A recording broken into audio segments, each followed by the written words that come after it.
तो आज की हमारी बातचीत नेपोलियन हिल के दर्शन पर है, खासतौर पर उनकी एक ऐसी योजना पर जिसका दावा है कि वो सिर्फ 21 दिनों में किसी की भी जिंदगी बदल सकती है। हमारे पास जो स्रोत है वो एक वीडियो है जो एक बहुत बड़ा दावा करता है कि हमारे दिमाग में दुनिया की सबसे ताकतवर शक्ति है और अगर हम सिर्फ 21 दिन दें तो हम अपनी पूरी किस्मत को एक नई दिशा दे सकते हैं। बिल्कुल। तो चलिए इस दावे की तह तक चलते हैं। और ये बात साफ कर दें, ये सिर्फ अच्छा सोचो अच्छा होगा वाली बात नहीं है। हाँ, ये उससे कहीं ज्यादा है। स्रोत इसे एक पूरे सिस्टम की तरह पेश करता है, मतलब एक तरह का मेंटल ब्लूप्रिंट। इसमें हर सिद्धांत एक दूसरे से जुड़ा हुआ है। अच्छा। असल मुद्दा ये समझना है कि हम अपने दिमाग में चल रहे विचारों को असल जिंदगी के नतीजों में कैसे बदल सकते हैं। ये एक तरह की कह सकते हैं मेंटल इंजीनियरिंग है। ठीक है, तो शुरू करते हैं पहले और सबसे बुनियादी सिद्धांत से। स्रोत कहता है कि हमारा दिमाग एक उपजाऊ जमीन की तरह है। अब ये हम पर है कि हम उसमें डर और शक के बीज बोते हैं या फिर आत्मविश्वास और मजबूत इरादों के।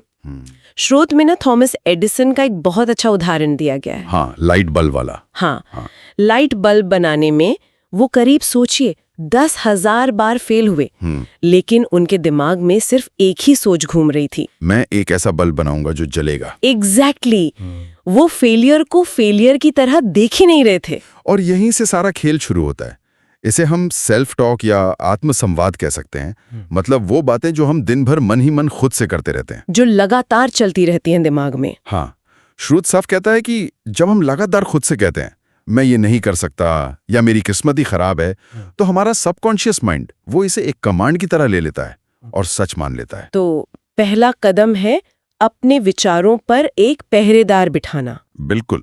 जैसी कोई नेगेटिव विचार आए उसे पकड़ना और तुरंत एक पॉजिटिव और ताकतवर विश्वास से बदल देना, जैसे मैं पूरी तरह से सक्षम हूं।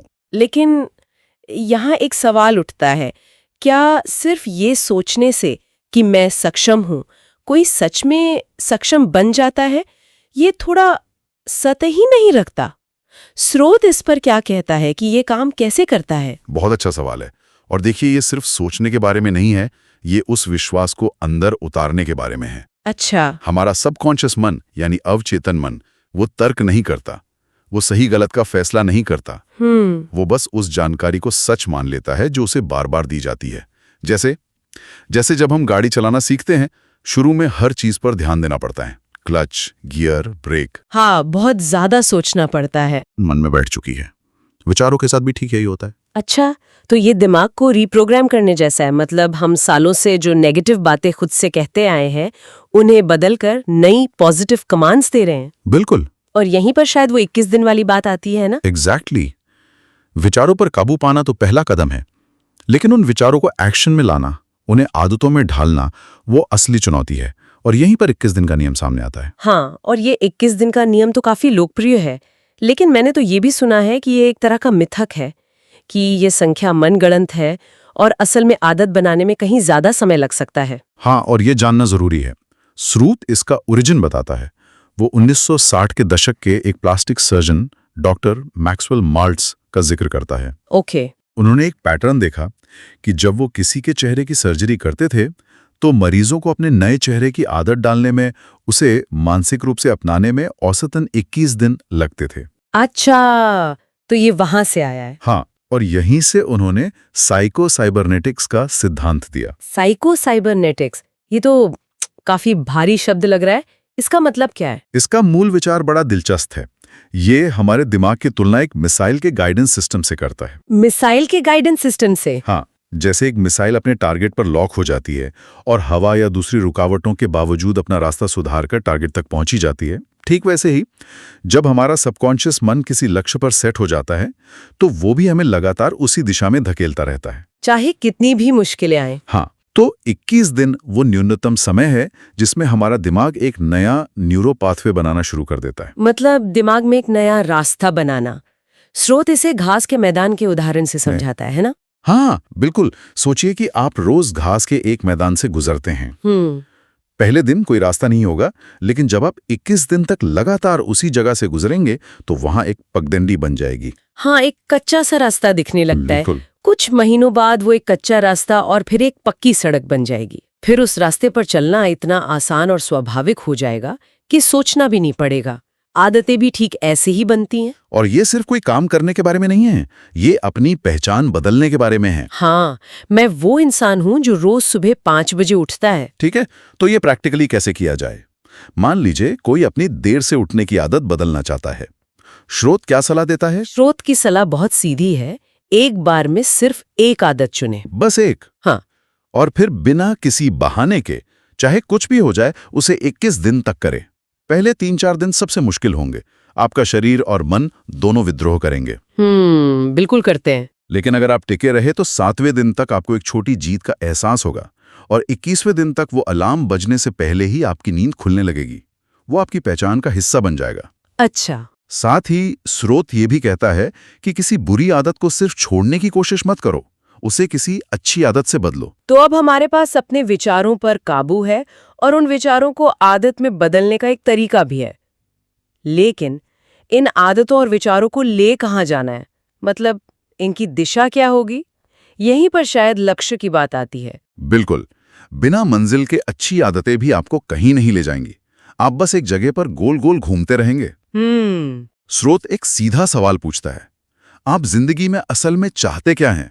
और यहां पैसा, खुशी या सफलता ऐसे गोलमोल जवाब नहीं चलेंगे। नहीं चलेंगे। स्रोत स्पष्ट लिखित प्रमुख उद्देश्य या डेफिनेट मेजर पर्पस पर बहुत जोर देता है।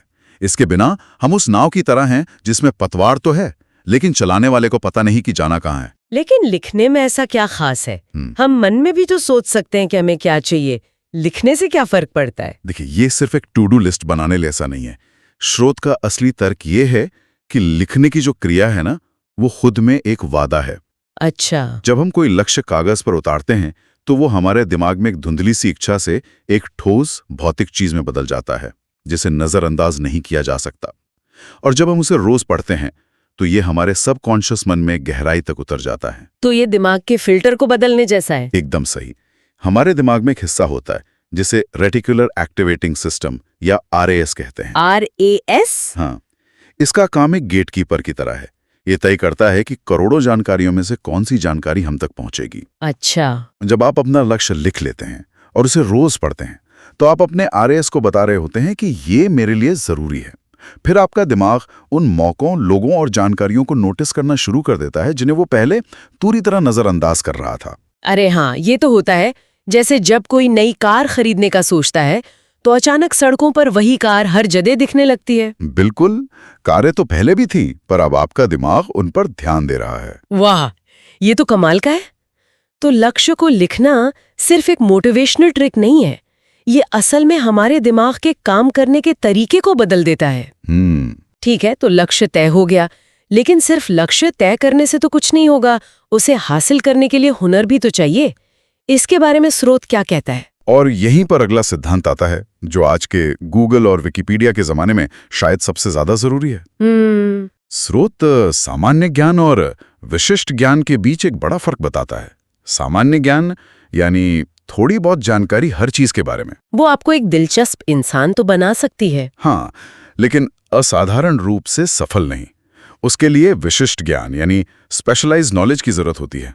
मतलब किसी एक फील्ड में बहुत गहरी और प्रैक्टिकल जानकारी। इसका कोई उदाहरण है स्रोत में? हाँ, हेनरी फोर्ड का। फोर्ड खुद कोई महान इंजीनियर नहीं थे, उन्हें शायद कार के हर पुर्जे की तकनीकी जानकारी नहीं थी। अच्छा। लेकिन उनके पास बड़े पैमाने पर उत्पादन यानी मास प्रोडक्शन और संगठन का ऐसा विशिष्ट ज्ञान था जो उस समय किसी के पास नहीं था। वो जानते थे कि सही काम के लिए सही लोगों को कैसे ढूंढना है और उनसे काम कैसे करवाना है। ये तो आज भी उतना ही सच है। इंटरनेट पर सामान्य जानकारी तो मुफ्त में भरी पड़ी है। बिल्कुल। असली कीमत उस ज्ञान की है जो किसी की कोई खास समस्या सुलझा सके। लेकिन अगर किसी के पास ऐसा कोई विशिष्ट ज्ञान ना हो तो वो कहां से शुरू करे? स्रोत इसके 2 रास्ते बताता है। पहला, खुद उस ज्ञान को हासिल करें, किताबें पढ़ें, कोर्स करें, किसी मेंटर के साथ काम करें।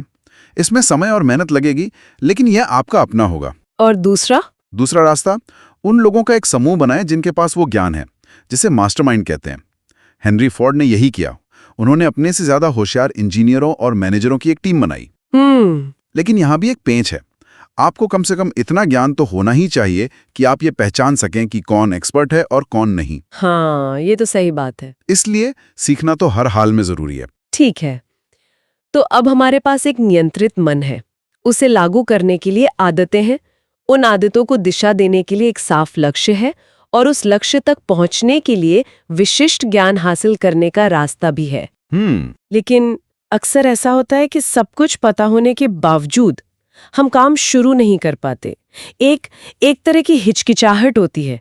क्या स्रोत इस आखिरी बाधा को तोड़ने के बारे में कुछ बताता है? बिल्कुल, और स्रोत इसे सबसे शक्तिशाली और शायद सबसे कम समझा गया सिद्धांत कहता है। ये वो आखिरी कड़ी है जो इस पूरे इंजन को चालू करती है। और अब हम सबसे शक्तिशाली सिद्धांत पर आते हैं, जिसे स्रोत आत्म सुझाव यानी ऑटो सजेशन कहता है। ये वो गोंद है जो विचारों, आदतों, लक्ष्यों और ज्ञान को एक साथ चिपका देती है। ये अपने आप से बार बार पूरी भावना और विश्वास के साथ वो दोहराने की प्रक्रिया है जो हम बनना चाहते हैं। जैसा हमने पहले बात की, सबकॉन्शियस मन तर्क नहीं करता, वो सिर्फ विश्वास करता है, और वो सबसे ज्यादा उस बात पर विश्वास करता है जो उसे पूरी भावना के साथ बताई जाए। मतलब सिर्फ रोबोट की तरह दोहराने से काम नहीं चलेगा। मैं अमीर हूं, मैं अमीर हूं। नहीं, आपको उसे महसूस करना होगा। इसलिए जब कोई अपने लिखे हुए लक्ष्य को एक पॉजिटिव वर्तमान काल के वाक्य में बदलता है, जैसे मैं हर महीने आसानी से और खुशी से 1 लाख रुपए कमा रहा हूं, और उसे सुबह उठने के बाद और रात को सोने से ठीक पहले पूरे विश्वास और भावना के साथ दोहराता है, तो वो अपने सबकॉन्शियस मन को सीधे सीधे प्रोग्राम कर रहा होता है। बिल्कुल, वो अपने दिमाग को ये विश्वास दिला रहा होता है कि ये चीज पहले से ही सच है। और जब सबकॉन्शियस मन इसे सच मान लेता है, तो वो आपकी ऊर्जा, आपके फैसलों, आपकी बॉडी लैंग्वेज, हर चीज को उसी के हिसाब से ढालना शुरू कर देता है। ये इस पूरी प्रणाली को सक्रिय करने वाली चिंगारी है। हाँ, ये आपकी इच्छा को एक जलते हुए जुनून में बदल देती है। स्रोत में इसकी पूरी प्रक्रिया बताई गई है। अपने स्पष्ट लिखित प्रमुख उद्देश्य को लो और उसे 5 सकारात्मक वर्तमान काल के कथनों में बदलो। फिर हर सुबह और हर रात उन्हें पूरे विश्वास और भावना के साथ दोहराओ, उन्हें महसूस करो। स्रोत का दावा है कि 21 दिनों के अंत में भीतर का शक कम होने लगेगा, डर सिकुड़ने लगेगा और एक नया आत्मविश्वास आपकी हर सांस के साथ बहने लगेगा। और ये पूरी प्रक्रिया को एक चक्र में पूरा करता है। आप सकारात्मक विचारों से शुरू करते हैं और आत्म सुझाव के माध्यम से आप उन विचारों को अपने अवचेतन में गहराई से स्थापित करते हैं, जो फिर आपकी आदतों, आपके फोकस और अंततः आपकी असलियत को प्रभावित करता है। तो अगर हम इस सब को जोड़कर देखें तो ये एक 5 कदमों वाला ब्लूप्रिंट है। पहला, अपने दिमाग के बगीचे का मालिक बनो और विचारों पर काबू पाओ। सही। दूसरा, 21 दिन के नियम का इस्तेमाल करके शक्तिशाली आदतें बनाओ।